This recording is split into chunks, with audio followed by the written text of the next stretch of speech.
All right. Hey, everybody. Dan Fitzpatrick here, stockmarketmentor.com.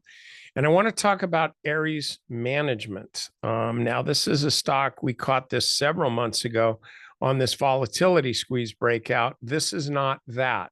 However, this is looking pretty good to me. You can see how it's rebounding right along the 50-day moving average. They've already reported earnings, okay, back here, and the stock is above the price that it was on that earnings day. And that's important. Like, that's a real important thing to know. And also, another thing that's important is that earnings were actually down versus the same quarter the prior year. The company earned 72 cents a share versus 86 cents the prior year.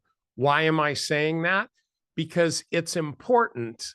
This is a very, very important aspect of trading when you can look at a stock, and listen to me, I'm giving you pearls here. When you can look at a stock and say, oh, bad news on earnings. Why is the stock up? Okay, that tells you that the market has already largely factored in the poor earnings, or has done so after the fact pretty quickly.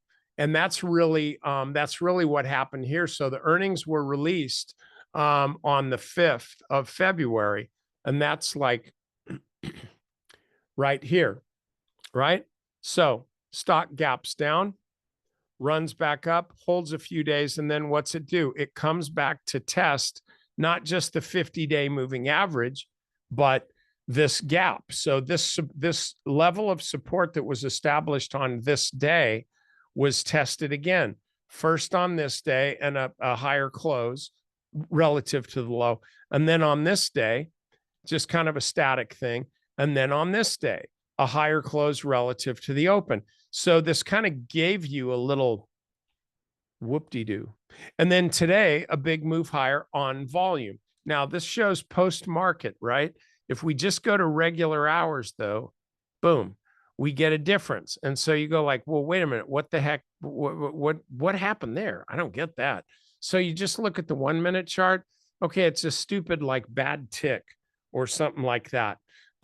So the way I look, okay, I see that, and then I completely disregard it and say, all right, well, I don't give a crap about this. I just want to look at regular hours. They didn't report earnings, nothing like that. So what do I see, though? I see a stock that could go, and by the way, always check that.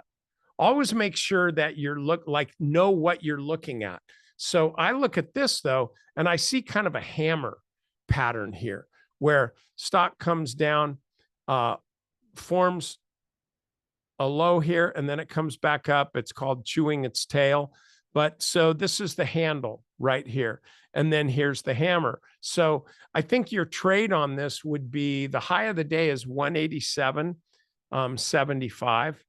So if I'll just keep it there. Okay. So if the stock runs up tomorrow, I'm just going to set an alert for myself, and I'm sure it probably will, so I'll put it up here. If the stock runs up above this intraday high, if it does that tomorrow, note that it's back up above the 8-day EMA, and it's printing a new high. This is continuing. Now, on the prior day here, it's 189.25. So I'm going to get rid of this. So 189.25. What's that? It's kind of hard to see, but anyway, right around there. Okay. So this would be another area where you'd set an alert, because this now runs above this last high. So we got two, a very, very short-term intraday trading alert, bam, I'm in.